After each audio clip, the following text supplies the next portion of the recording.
Too many people waste money on websites that don't grow their business. We work really, really hard for our money. We don't want to be splashing our cash around on things that aren't moving the bottom line. Unfortunately, a lot of websites look pretty, but don't actually capture leads or sell anything. So if you've spent $4,000, $8,000, $12,000 on a website and it's not capturing leads for you or selling, you've become a patron of the arts. You haven't actually created marketing. You've bought something that is beautiful. And what I want to teach you today is some of the principles that work for me. We can all skin this cat a million different ways, but here's some of the ways that I've found to build a business website that really has moved the needle for my clients over the years. And I've also taken some of those learnings. I deal mainly with small businesses, sole traders, really, really tiny businesses that don't have big budgets. But I've also worked with corporate Australia. The principles are often the same. There are, of course, some nuances. But what I wanted to drive home today, and obviously I'm going to cover a lot of ground. You're not going to be able to absorb everything to an expert level today. So I'm trying to give you an overview and introduce some of you to the principles that you might not be aware of. And I want you to outsource the execution of your website, not the understanding. So you're not going to be a web coder by the end of this session by any means, but the more that you can understand the general principles, the better you can brief the people in the room that we just introduced. And the more reasoning you have, the more logic you have behind asking or engaging someone to do something for you on your website. You need a website that does a couple of things. It needs to drive people to buy when they're ready and keep the relationship going when they're not. Truthfully, most people are not going to be ready to buy when they go to your website. But we need to have things in a way that steps them along from having a problem to engaging you in a sale. What I'm going to teach you today in this presentation is how to clarify your message before you even start on a pixel. This is the most important part of any creative endeavor. We're going to clarify, I'll give you a framework to clarify your message. We're going to wireframe an example of a website with some suggested layouts using story. And I'll show you how to build a sales funnel. A sales funnel is essentially the journey that a customer takes from finding out about you to making that sale. I'll show you how the idea of how your website should sit amongst that funnel. And then we'll end with some Q&As at the end. So first, clarifying your message. Words are the most important aspect of your website, and I'm sure the copywriters in the room will be happy to hear that. But they're the quickest way to add value to what you're selling and your services. And for that reason, before you start a website, you must clarify your message. Unless it's clear why we should listen to someone, our eyes will soon glaze over. Have you ever been, hopefully not this experience, but if you've ever been listening to someone and they are talking and you don't quite understand why you're even in the room, but often these will also often happen in corporate meetings, right? You'll be in a meeting, someone will be talking, you'll be wondering, why am I even here? What's happening to you is you're not lazy. It's how our brain is designed. Our brain is designed to conserve energy. So if we just wandered through the world, paying attention to everything, we wouldn't get anything done, we'd be overwhelmed. And so it is literally striving to conserve as much energy, as much calories as it actually burns calories. If only I could lose weight thinking hard. It can actually, it's really actively trying to conserve calories, and it's filtering things through a couple of ways. It's why we have inherent biases. It's why you can drive for an hour and suddenly not realize how you got from A to B. You sort of switch off. There's certain things that happen in the brain. There are two things that is going to capture your brain's attention. Does this help me survive, or does this help me thrive? Surviving can mean literal survival, so keeping your body alive, or it can also be to a certain extent tribal. So we want our reputations to be upheld. And in terms of thriving, we want success. We want our peers to like us. We want to be accepted as part of a family unit. The way to cut through that survival thrive is through the power of story. Now, you probably didn't think that you were rocking up to a storytelling session, but actually this is going to be a big part of the first part of this session. Stories are the most powerful tool on the planet to captivate the human brain. We can use the power of story to make it clear to a customer why they should do business with you. Humans are built for stories. We have been doing this for 60,000 years in Australia as the oldest continuing culture, through stories told orally, not written down. These stories have passed through generations and they've stuck. And the thinking around, and within those stories, there can be a whole lot of really rich information. It's why a movie can hold our attention for 2 hours, even bad ones. Have you ever sat in a Netflix TV show and you're like, this is dreadful, but I need to get to the end because I've invested this much time, and also I want to see whether this idiot, wins the day or whatever. It's a real hook, and we will hold on to see if the hero wins because our brain is obsessed with solving problems. I'm going to teach you a story structure that you can use through all of your marketing, including your website, to help you build a story. Welcome, come on in. Now, most stories are the same. I know what you're thinking. I'm not a storyteller. I'm an accountant. That's fine. We can still use storytelling in your marketing, but you need a framework to work with so you're not starting from scratch every single time. And what I want to do is share with you a structure of story that is almost reflected in every story. And that structure is, and this is built on something called StoryBrand. I'll share a link with you later, but it's a framework developed by a man called Donald Miller. It's absolutely revolutionized my professional career. But the structure is, and this is the same for almost every story you've ever heard. A hero with a problem meets a guide with a plan that calls them to action so they can achieve success and avoid failure. So on May the 4th be with you, I thought it'd be appropriate to give you an example. So a hero with a problem. Skywalker needs to defend Darth Vader. Meets a guide with a plan. Now this could either be Yoda or Obi-Wan, I suppose, who says, use the Force. That calls them to action. You're gonna have to fly a plane to the Death Star to achieve success, which you'll see at the top in that final climactic scene, and avoid failure. And these are the stakes. Here's another example. A hero with a problem. Cinderella has some really awful sisters and a horrible mother, right? She wants to escape this world and finds out that the prince is holding a ball. She meets a guide who is the godmother. The godmother gives her a plan. I'm going to turn all of your stuff, your rodents, everything into a beautiful carriage. I'll turn your rags into riches. Just be home by midnight because it's all going to turn to dust. That calls them to action. Go to the ball. Woo the prince. So you can achieve success, living happily ever after, and avoid failure. Probably a bit of an old-fashioned sexist example. Most businesses think, actually, I'll just go back. And just when you think it's all over in this particular story, they can introduce another problem. She's lost her slipper. They don't know who the real Cinderella is. And then we hold on for that next act. Are they going to overcome that problem? She's overcome the first one. You can keep introducing problems along the way in a story. It keeps you hooked. And often there'll be another problem right in that sort of third act, right before the end, just when you think it's about to go right. The problem is, most businesses think the story is about them.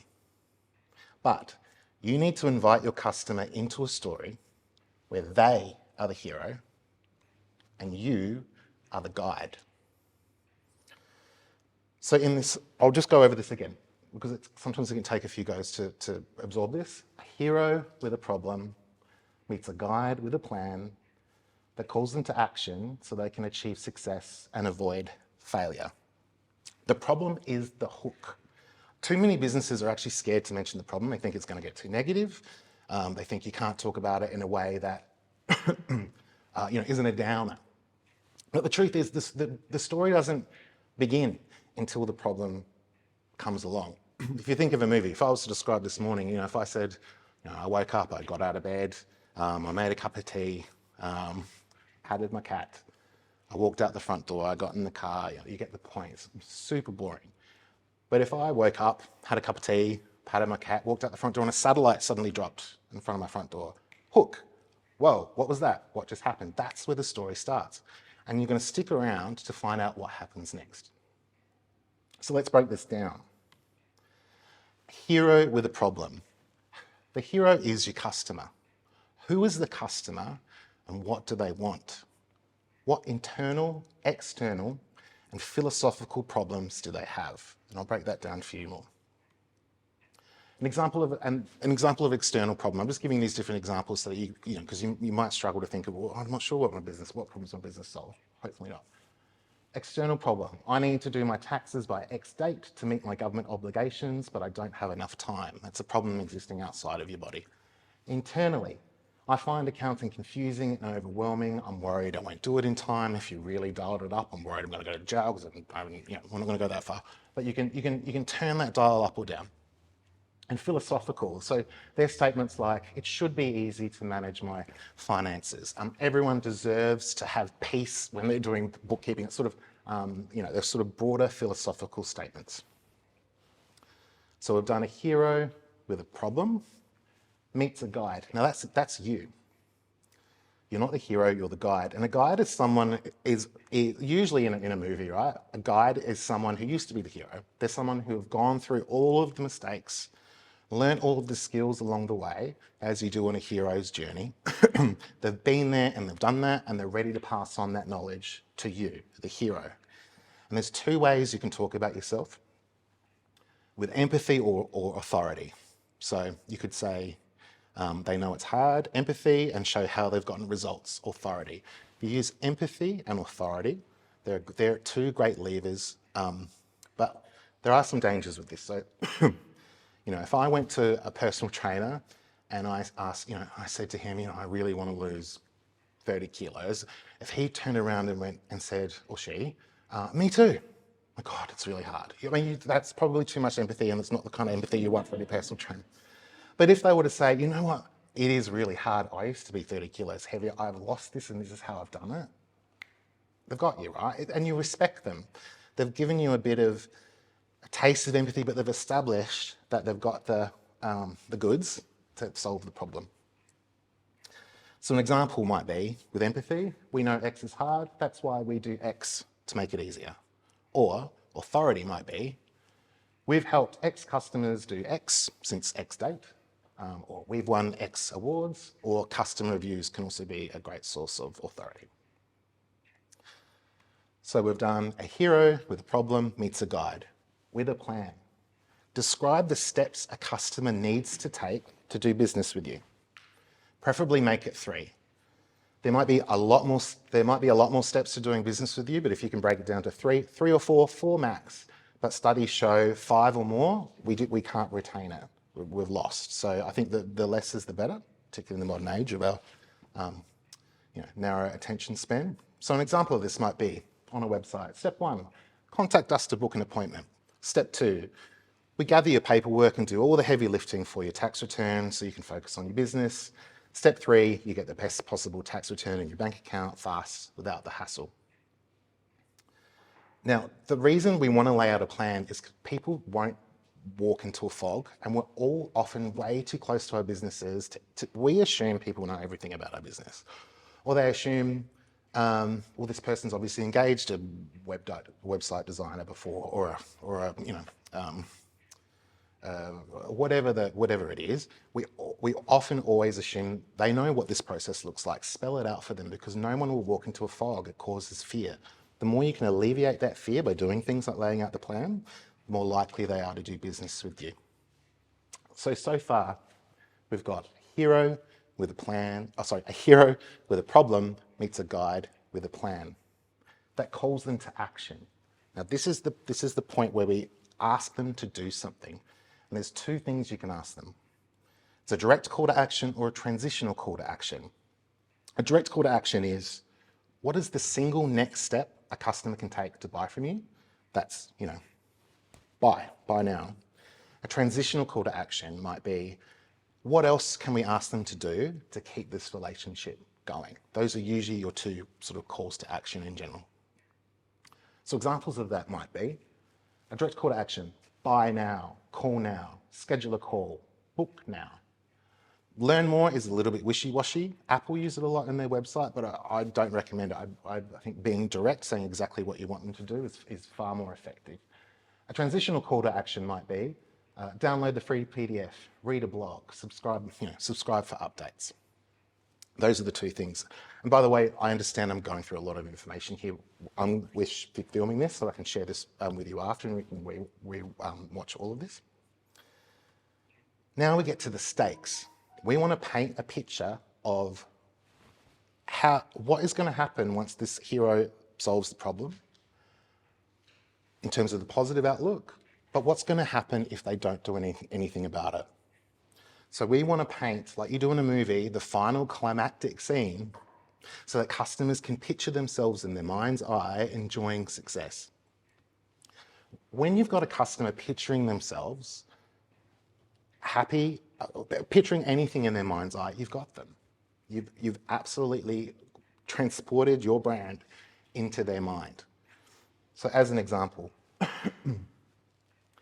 you can rest easy with your feet up, knowing all your tax obligations are met and there's more money in your bank account. When you use visual language, like you can rest easy with your feet up, or if we're talking about a house, you might describe walking into a beautiful, peaceful space, or whatever it is. The more visual it is, the more you can get inside their mind, the more they begin to trust you and break down those barriers. That's the positive stakes, but also failure. This is what businesses most often do not do. Paint a picture of the final climactic scene so that the customer can picture themselves feeling the pain of not doing business with you. Now that sounds scary, right? And you don't want to go too overboard. I like to think of the negative stakes as salt in a cake. You put a little bit of salt in. You don't dump a whole lot of mental voodoo, to try and scare people, perhaps in the way some American politicians might, to lead you down a particular path. You just sprinkle it throughout, right? So an example might be, stop feeling overwhelmed and confused by the maze of tax laws and obligations that threaten your business. So, there's some pretty, direct, strong words like overwhelmed, confused, maze of tax laws. I'm picturing the maze of tax laws, or obligations that threaten your business. Now your business is under threat. That's a strong version of that. You can soften that a bit. And that's an example of a negative stake. And once you gather all these components, you don't have to use them all at once. But if you hit those story points, then we can really begin to create some collateral that is spot on. So we can take this framework, I'll say it again, you'll get sick of it by the end of it. A hero with a problem meets a guide with a plan that calls them to action so they can achieve success and avoid failure. Out of those components, so you can, the hero will often be your main customer, but maybe you have a few different customers. So you might rewrite this if you have a consumer versus a B2B customer. You can take those components and build a one-liner explanation, hitting those points, just a one-liner, which might exist as a social profile bio. You could flesh that out into a paragraph. You could turn that into a social post. You could take one problem at a time and turn that into a social post and then present yourself as the solution. It's a great framework that can apply to all sorts of different collateral, but I'm going to show you how it applies to websites. So if you're at a party, I'll give you sort of another example of this. If you're at a party and you're just chatting to someone and you say, so what do you do? And they say, I'm a chef who can come to your home and cook delicious meals for your family. That's great. But if they were to say, and you probably wouldn't talk this unnaturally to someone, but if they were to say, you know how most families struggle to have the time to cook nutritious meals and spend quality time together? Well, I'm a trained chef who cooks delicious and healthy food right in your home, so your family can spend more time around the dinner table laughing and less time stressing in the kitchen. You just give me a call and book a time. You've just added all this value and you've really painted a picture we've painted the stakes. So if you look in yellow, families, that's the hero. We've identified in that text. You might apply this to a social post. But when we say clearly who that hero is, for this example, for this event, I would say, the hero is small business owners. That's how we'd talk to you. But we state clearly who that is so that when people are reading, they go, I'm a small business owner, or I've got a family, so they can identify themselves quickly and understand you're talking to them. Up the top, we've got with a problem. Most families struggle to have the time to cook nutritious meals and spend quality time together. That's the problem. I'm a trained chef who cooks delicious, healthy meals cooked right in your home. That's introducing yourself as the guide. So families can spend more time around the dinner table laughing, positive stakes, and less time stressing in the kitchen, negative stakes. If you really wanted it to dial up, you could say something like, there's only a amount of time before those kids move out. There's a whole bunch of things you can do to dial up and dial down. This whole framework comes from Building a Story Brand by Donald Miller. I absolutely recommend this. This has made my life so much simpler. Or they have a podcast called Marketing Made Simple. I listen to it every day. It's fantastic. It gleans a huge amount of information. Now we're going to get into using this framework and wireframing your website. Here's what not to do. So this website, it's gorgeous, right? It's really pretty and it says nothing at all. So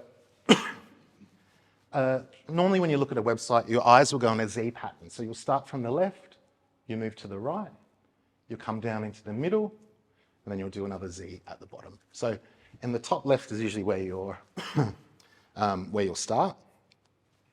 Like I said, it's a great mood, great feel, great visual, but I can't identify what this even is. In the top left, it would be great if your business name or your icon or what have you sort of reflected what you did. You could put it up there.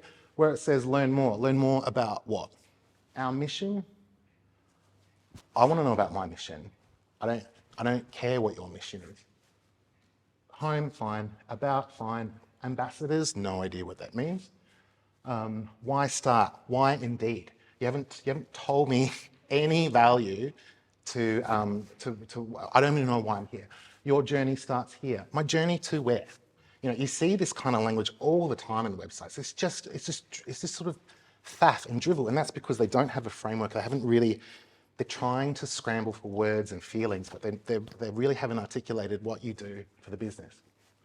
Artisan, innovative, solutions. What the hell does that mean? I see this all the time. Learn more, wishy-washy, get started. Get started for what? Super, super, super vague. The common mistakes are they don't clearly say what their company does. They use images that don't reflect their business. So it happens a lot in industrial businesses. So you go to a website and it's sort of a big picture of their factory rather than what they sell, or that's a common mistake. They use insider language. Don't assume anyone knows anything. It doesn't mean you're treating them like an idiot, just you're giving them respect to explain things properly. They include way too much information that no one will read. They waste the words that they do use because they're, like we just saw before. They overwhelm their customers with too much information. They don't have a clear call to action button. You need to start looking at your website the way your customer does. Sometimes we're way too close to our own business to be able to do this properly. But what you really need to do, and you need to do it fast, you've got literally 5 seconds. A website needs to answer these things in 5 seconds. What do? How does it make my life better? How do I get it? And this is going to be scary for you, but I suggest going down to a cafe, asking someone who knows nothing about your business, flip open your laptop, say, I'm going to give you 5 seconds to look at this. Maybe squeeze it to 10 if you want to be kind. Slam it shut and say, what do I do? If they can't answer that, you haven't articulated it properly. Ask, how do I make your life better? Again, if you haven't articulated that, they're not going to know. And they'll know because you tell them. You have to actually explain really clearly the value, even if it seems obvious, if you give them the words to put in their brains and their mouths to repeat to other people. How do I get it? Your website should be so clear that even a caveman or woman can look at it and grunt back to you what you offer. You cut lawn. You fix teeth. I schedule call to book. It has to be that clear and that fast, because if you don't, people are bouncing off your website within seconds. Now, there are the basic elements of a great website, and again, I'll send this all around. But it starts with the header, the top of the website, the stakes that we went through before, your value proposition, so what's in it for them, introducing yourself as a guide, having a plan, I'm going to go through each of these later. Your explanatory paragraph, a lead generator, which I'll explain later, and the junk drawer. If you,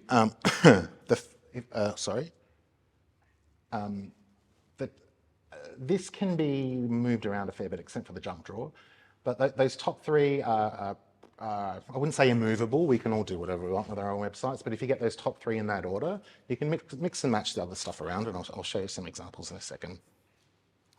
What the header is meant to do is capture them so that they keep reading. That is the main sort of goal of that header, is to captivate them so that they keep reading and pique their curiosity. But before we get to that, some basic principles. People don't read websites, they scan them. So you're scanning for headings. Make sure your headings are super scannable. If you're going to have some text, make it short. They're probably not going to read it. Most people will read something 8 to 12 times before they'll absorb it.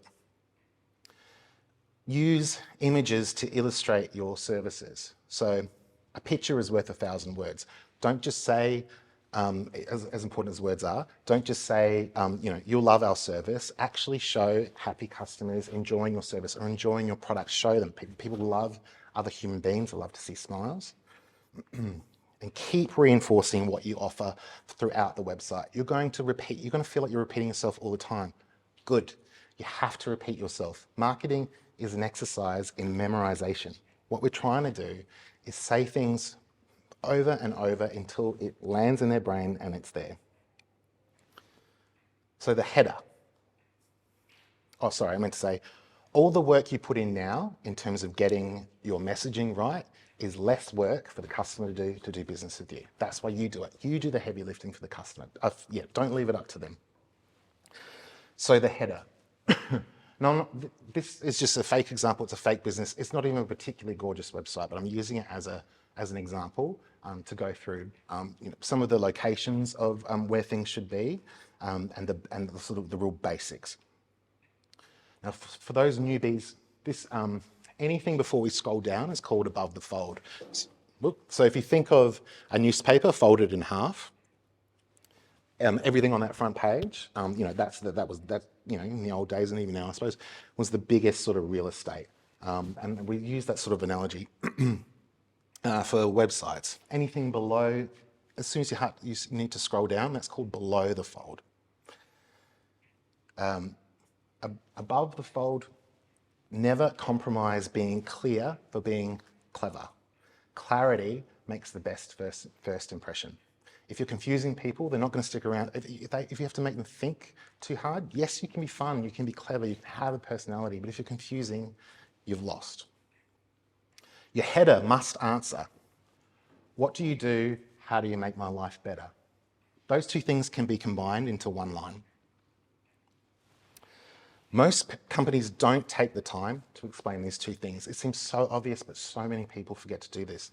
And do it at the top, because that's usually the point at which they'll bounce. Well, they'll navigate to somewhere else. So get it up the top. The words should clearly demonstrate the positive results of doing business. We're looking for the single most significant way that you change people's lives. You might do a million different things, but pick the thing that is most common across all customers. We can get into detail about the other stuff, but you've got to pick one. You can't cover 10. We just don't have the mental capacity for it. So an example of combining what do you do and how do you make my life better might be surprise and delight your guests with handmade desserts, or injury lawyers committed to getting your life back. I've just added some value to those muffins because now I'm surprising and delighting my guests. Oh, and by the way, they're handmade. Fantastic. Injury lawyers. I want my life back. Yeah, you know what? This injury sucks. I want some cash to make my life better. Whatever. It also must answer, how do I get it? Using a clear, direct call to action. What is the next step they can do to do business with you? Ask for the sale. Most people are too scared to ask for the sale. Ask for the sale and ask for it often. So in this example, and again, I'm not going to pretend this is a gorgeous website, but it's just for the sake of providing some clarity for you. In the top left, we've got this is an electronic bike website. So on the top left, we've got Circuit e-bike. Luckily, this company name actually explains what it is. That's the first place where our eye goes. To the right, find a dealer. And again, as we travel down into the middle, this is where we've got be the leader of the pack, get a revolutionary new bike, plus another call to action, find a dealer. You'll notice we've got a call to action in the top right, we've got a call to action dead center. We've repeated that button twice, doesn't matter, but I know instantly what you want me to do. You want me to go and find a dealer. I know straight away where you want me to go. And at the bottom, as our eye moves down to the bottom, then we've got what's called a value stack. So that's where you quickly, usually 3 ways suffice, 3 quick ways that you benefit someone. You save the environment, you save money, you save time. That's just an example of how you can do a header that is hitting a whole bunch of points, no matter how deceptively simple it looks. Be the leader of the pack. With this, I'd probably pick an image with a smiley person on a bike, to be honest. Be the leader of the pack. You know what? If that electronic bike was worth $800, I might pay an extra $400 to be the leader of the pack. Get on a revolutionary new bike. Oh, it's a revolutionary new bike. I've just added a little bit more value on top to this base level bike. We can, by using language, we can squeeze out extra money or demonstrate more value, excuse me, to our customers. Then from the header, we move into the stakes. What are the stakes if I don't buy this product? Stakes work really well second, like a movie, right? It starts positive, then the problem comes along. So if you start with you'll notice in the header, this is all positive. Then we move into the negative. We start getting some light and shade happening here. Life is too short to sit in traffic. Traffic is no fun. Don't be held back. You were designed for more. Find a dealer. Life is too short to sit in traffic. That's some philosophical and emotional states. Traffic is no fun. Don't be held back. That's some more, philosophical and emotional problems. The imagery is a traffic jam. That's the villain of the story. So we're moving into the negative stakes of if you continue with, petrol guzzling cars or what have you, here's some of the negative things that can happen. Then moving from the positive to the negative, we can go back to the positive again, which is the value proposition. So save time and take back control of your life with a Circuit e-bike. And we've got 3 really clear, scannable headings. I can just read those top headings and get, what is it? It's really hard to read. Avoid parking hassles, save money on gas, this is American, arrive on time or earlier. Now, I will normally sort of read those headings, and then if I'm intrigued, I'll go back and I'll read the detail. And the detail says, avoid parking hassles, ditch the parking meter and park wherever you want when you get an e-bike. Save money on gas. Hop on your e-bike for even half of your trips and enjoy a significant dip in your gas expenses. Arrive on time or earlier. Impress your boss when you're the first one at the office every day.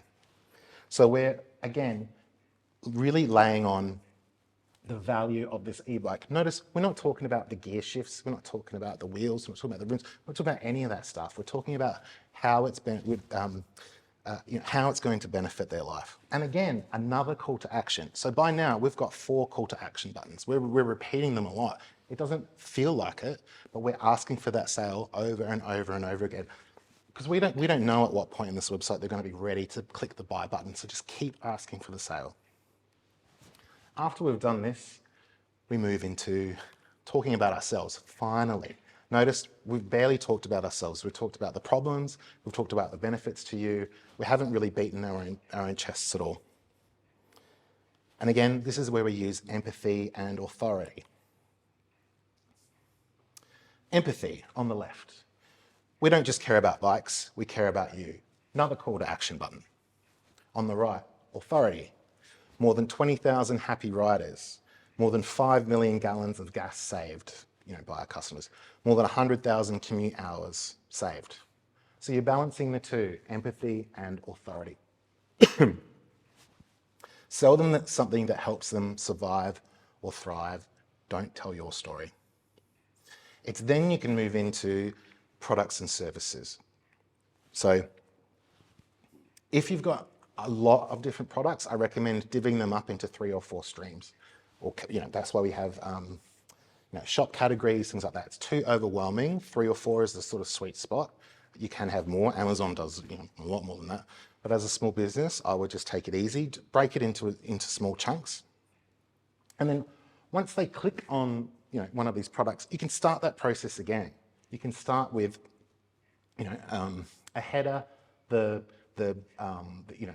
stakes and the value proposition. You can start that again just on the product page, that process, so it can sort of repeat itself over and over again. Because now you're breaking down the benefits of this particular bite. Then we can get into introducing the plan. The plan needs to be simple. The plan is a great way to inject some personality. This isn't a great example of that at all, but really, really simple. If I'm buying an e-bike, I want to know what's involved. The steps are simple. 1, get fitted. 2, choose a bike. 3, lead the pack. That final step is often a great place, rather than the next step. It's actually a great place to sort of finish the story. So step 1, we're getting it fitted. Step 2, we're choosing our bike. Step 3, it's this positive image. We're leading the pack. Again, another call to action. That's 5 or 6 now. I've lost track. Now, the copywriters in the room might be thinking, my SEO is going to suck because you had like 5 words on this whole website. That's fine, because now this is where you can introduce the explanatory paragraph. And this is where you do have permission to use some words, because if we've got down to this point, I'll read it out to you, then they're interested and we can begin to talk about stuff a bit more. This is American, but stop stressing out in traffic and breeze through life on a circuit e-bike. With 110 people in Nashville every day, people are wasting more and more time every day sitting in traffic. With a circuit e-bike fitted just for you, you'll get hours back in your day, get to work faster and breeze through life. Probably not a great example of stacking keywords, but for example, we're getting Nashville in there so we can localize the business. We've got e-bikes in there, so we're adding some more keywords in there. In this area, you might mention, Gawler, Barossa, Adelaide Plains. You can localize it, so you can begin to get those keywords into that Google, can return some results that make more sense.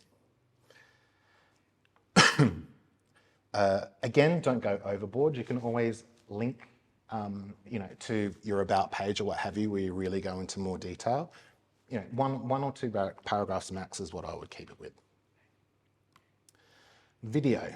So this is optional, but if people don't know who you are, people love other humans. They love to see faces. They also love to see that you're friendly, that you're approachable, and obviously, because this is a website, we don't have that human-to-human contact. So video is a great way to really show the personality of your company, and also just allay some fears that you're friendly, you're approachable, you're not an idiot.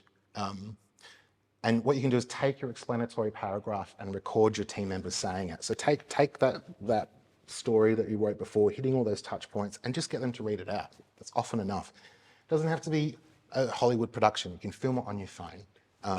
Obviously, you want to spend a bit of time to make it look reasonably professional, but it's more about getting your personality across. Once you've done this, and it's then great to move into, and you can mix and match these sections around, but a lead generator, and a lot of businesses don't do this. So what a lead generator is, it's essentially you're giving something of value in exchange for an email. And the reason that is because emails are your number 1 best converting source of business.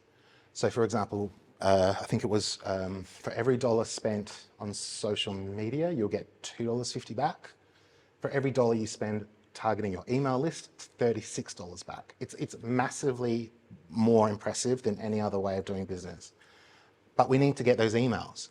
No one's really going to give you email for free. We don't like to do it, especially in this age of bad security.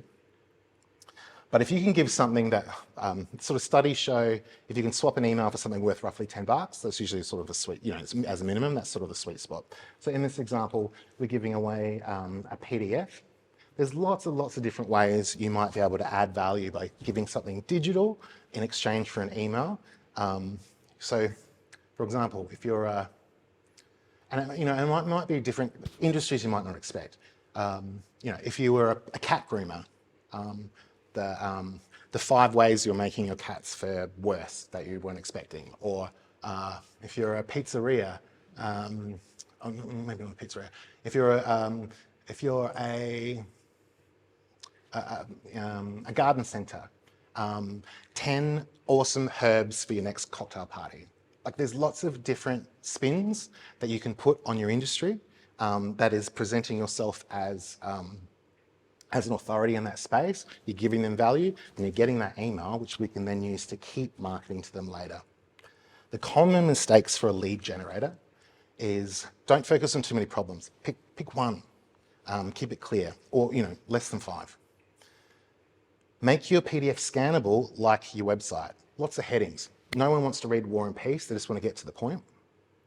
Don't be vague. Be really direct with the value that they're giving them.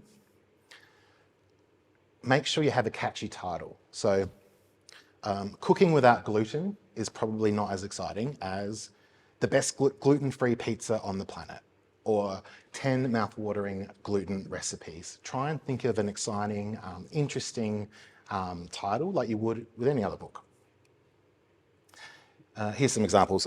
So if you're an architect or a builder, you might do a PDF that's building your dream home, 10 things to get right before you build. Or, oh no, that's the only example I've got. I've said that one before. The lead generator structure is usually best works like this. So you introduce the problem, you ramp up the problem, then you deliver the value. So you might start with, the X can be really super difficult, and then you present your PDF as the solution to that problem, or you give them a whole bunch of answers to that problem, and then make sure that you end with a call to action to give you a call. You don't want to give these things away and then not actually ask for another sale again at the end of this PDF. And then finally, the junk drawer. And the junk drawer is where you put all the other stuff you thought was important, and it would go at the top. So Apple does it this way. So yes, they have all of their products. When you scroll down the bottom of an Apple website, yes, they have all their products, but this is where you also find all the other stuff that you don't want to have in your header because it's too distracting. Your investment information, what have you. You can see all the examples there. If people really want to find out that stuff, they'll scroll down, they'll look for it. But what you want to do, everything should be focused on getting them to that step that you really want them to take. I want them to do whatever it takes to make the sale. In this example, it's find a dealer. Be focused on where you want to drive them to as much as possible, and litter those call to actions throughout your page. Don't be scared. You can't really overdo it. Now I'm going to move into buying, carts, and checkout. And again, this is going to be high level, but I thought we'd use an example of Amazon. This is not a small business, but we can learn a lot from the way Amazon does things. And Amazon have tweaked things like within an inch of their life. They've used so much AI to get this stuff like spot on. One of the learnings is the reason those buttons are yellow, they're the highest converting colors. Yellow is the highest converting call to action button. You'll notice the first thing they want you to do is sign in. It's up the top. It's also the next one down. There's really only one add to cart button here. The thing they actually want you to do when you arrive on that site is sign in. That's because they want your email. And as soon as they've got your email, if you put something in the cart and you don't buy it, guess what? You're going to be hearing from them to remind you, hey, there's something in your cart. You sure you want to buy that? So this is why emails are so important. Once you get into the product page, there's some other great learnings we can learn from them. You'll notice reviews are really, really prominent. So, and that's how I buy stuff too, is I want to see, how is this rated?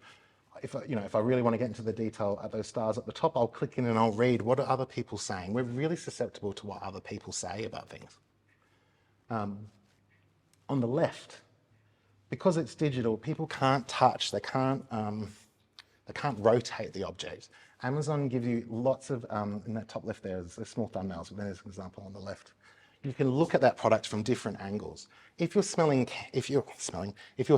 candles that smell beautiful, is there a way that you can elicit the smell in a visual? Is there a way you can demonstrate texture in the visual? If it's, say, hand cream, could you show a hand dipping into the cream so we can sort of feel that sensation? Are there ways through imagery that we can touch all the senses? And in the top left, you can sort of see the climactic final scene, which is a nice bowl of fried chips for this one, which is an air fryer. Up the top here, it's a bit hard to see, but it says secure transaction, returns policy, Amazon managed delivery. What that's doing is, and this is a great tip for small businesses who aren't well known, what it's doing is directly, they're second guessing what your, the reasons you might not buy for them. And what that's doing is giving you more confidence. Now, we all know Amazon, but if you're a sort of someone I've never heard of before and you told me that my transaction is secure, there is a returns policy. If I buy from you, you're going to let me return it if it's a pile of crap, right? It's addressing reasons why people might not buy from you. Again, nice big add to cart buttons on the right. If you've got lots and lots of products, you could recommend some others. What's interesting is once you do click buy now or go to checkout, Amazon looks really different. Everything has been stripped away. This is the checkout, and you'll notice all of the menu is gone. Everything that could possibly dissuade you from making this sale has been removed from this screen once you get to the checkout page. They just want you to click place an order because they've got you right at the end. They're trying to push you one step further.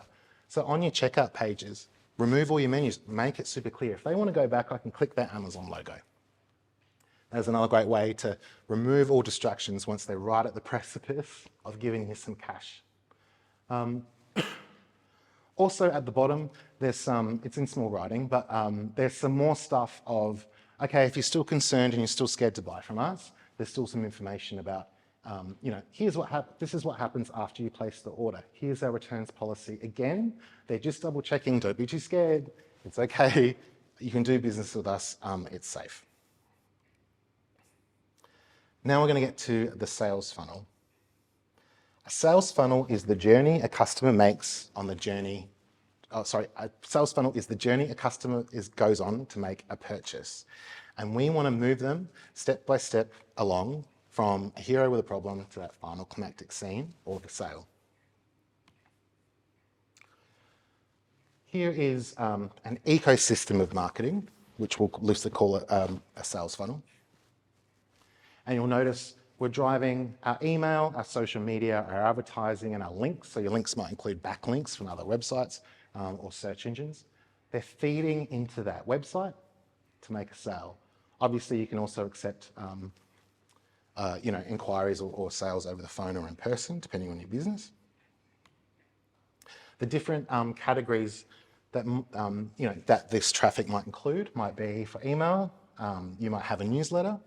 You might have follow-up emails. So after they make a sale, if you ever made a sale with Amazon, you'll be it's like your best friend for life. You're going to hear from them in all sorts of different ways.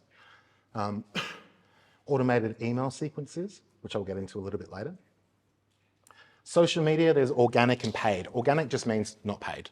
So when you put stuff up, you're not boosting it. That's organic posts. But you can also have paid advertising. And then just traditional advertising, online, print, TV, radio. And then we get into our backlinks and our SEO.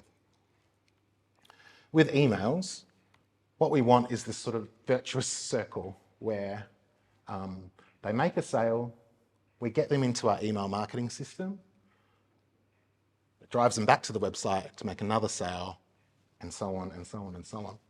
So that we take one customer and can really begin to squeeze more money out of them over time. This takes some setting up, but I recommend that you create your emails ahead of time and automate them. This is the magic of automation in terms of how you can keep businesses running without you doing anything at all.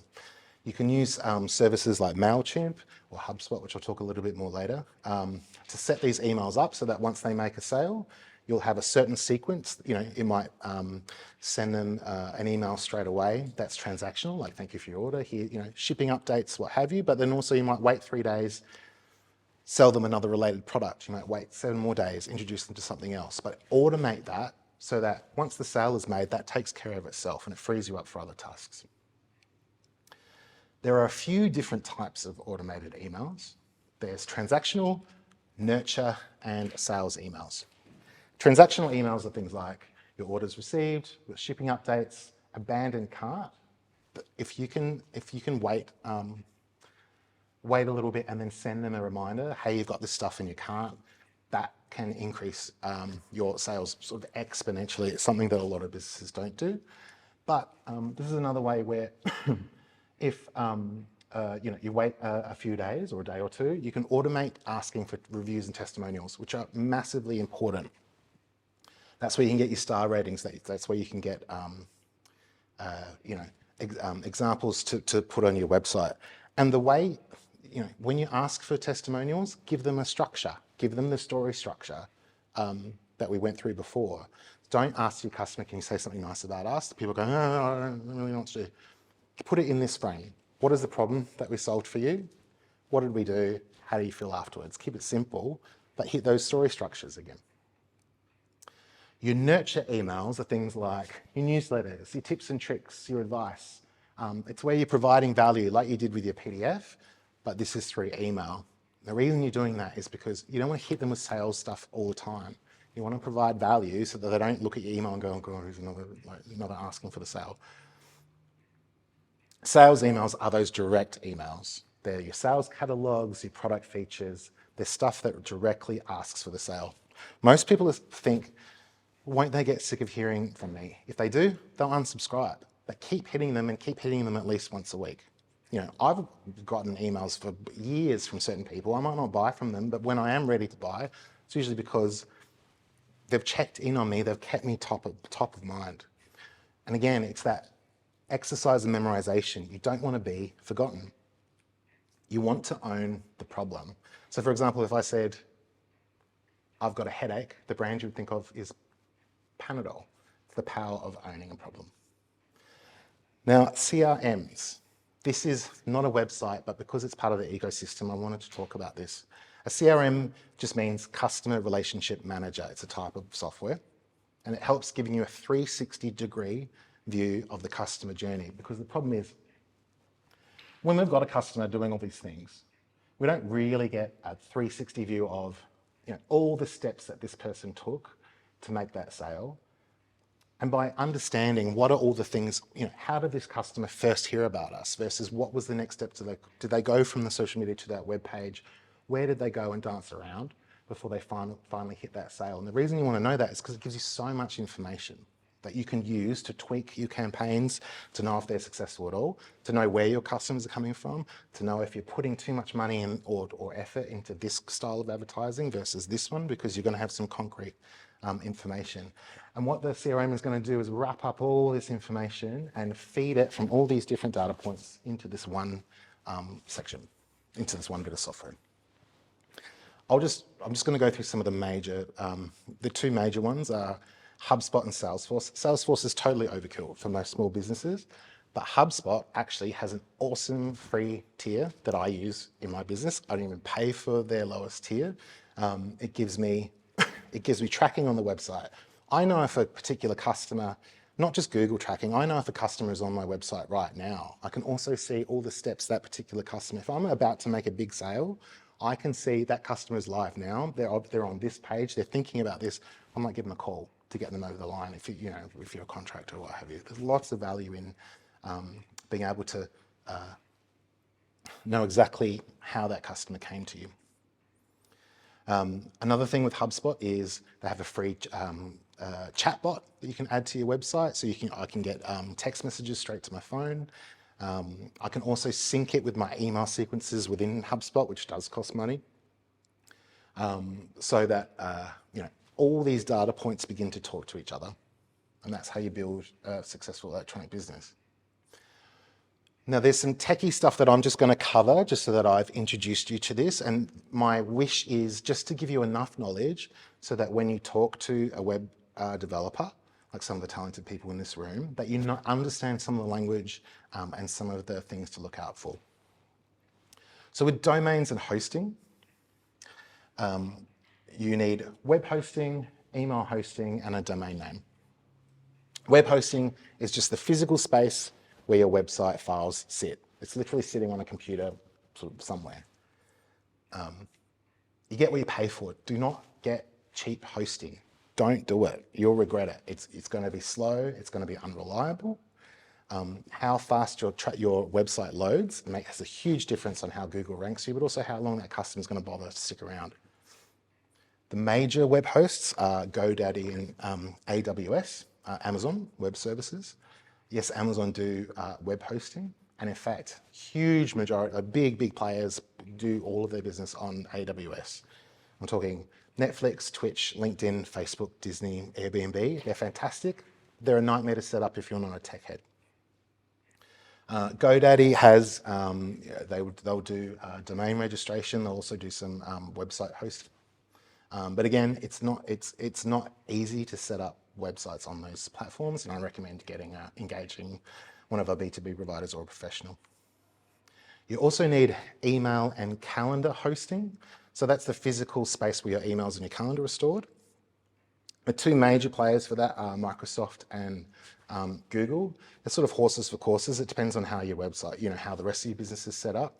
I personally use Google only because I find the integrations that I use work a little bit easier with Google, but Microsoft is great if you're a corporate and you have a lot more, security concerns, because you can really sort of dial in some of those security settings. A domain name. So when you get a spot on the internet, you'll be assigned a little number called an IP address, and all a domain name is it's just it's so that you can, instead of typing 92.34, etc., you can type in a user-friendly name.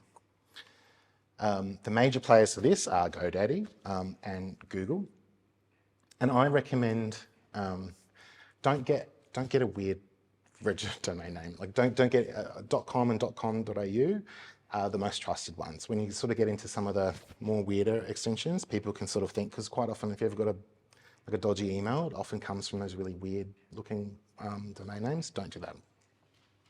Again, setting this up is not simple.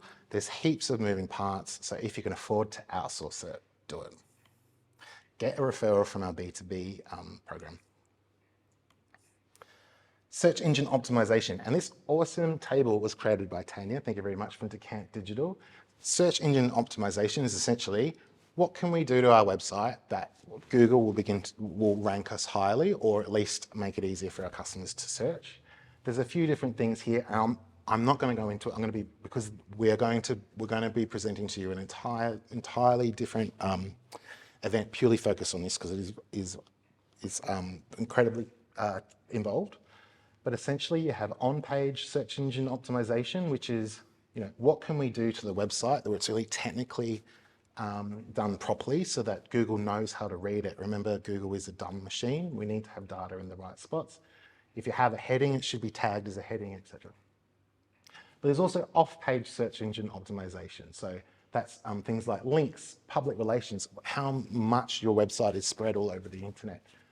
Reviews and social proof. So Google will draw in, stars and ratings from social media, but also its own platform. And then there's other technical stuff, like how fast you load, your site loads, etc. I'm going to give you a secret to one of the fastest ways to improve your SEO, and so many businesses don't do this, it blows my mind, but just create a business profile on Google. So, what's going to happen is, so if you search for us, Regional Development Australia, this business profile will come up on the right. You'll see, essentially it's almost like a Google map pin, right? But it gives us a whole bunch of, even if you don't have a physical address, you can still do this. You can say you have a service area, not particularly a street address. You can sort of have your privacy and have a home business, for example. But as soon as we put that information to Google, Google will push you to the top if you've bothered to do this. We've got up the top 1 Google review. We can do better in asking for reviews, but it's also pulling reviews from Facebook there. So we get 4.7 out of 5 on Facebook. It gives us a blurb about who we are. This is all on Google. We haven't even clicked into our website yet. And also there's a fantastic update section down the bottom. So you can see our event here. This is all free advertising on the front page of Google, which normally costs huge amounts of money, and we've got it for free because we bothered to create a Google business profile. Getting on the home stretch, I promise. CMS and website builders. So you can do code or no code. Pretty much no one is coding from scratch, unless you've got the resources for it. We're really moving into a no-code world, and that just means drag and drop, or other versions of that. And you can be self-hosted, or you can use an all-in-one service. So the most used website builder in the world is called WordPress. You have 2 options there. You can just use it as part of their, on their website, or you can also download their software, which is called open source software, which just means you're entitled to use it, remix it. It's not, it's given freely and openly to everyone. Or you could use an all-in-one, WordPress. Yes, you can set it up by yourself, but I wouldn't. And I would engage a professional, such as Stella, who are in the room today. Because the thing with WordPress is, particularly if you're self-hosting, it was built originally as a blog platform, but to make it work as a business, you have to add a lot of plugins. And the more plugins you add, the more exposure you have to risk, the more updates you have to do. Each update, if you update one plugin, it might break the rest of the site, all that stuff. So that's why you might want to engage a professional who can sort of manage all those updates in that back end for you. Or your other option is you get an all-in-one provider, such as your Wix's, Squarespace, etc.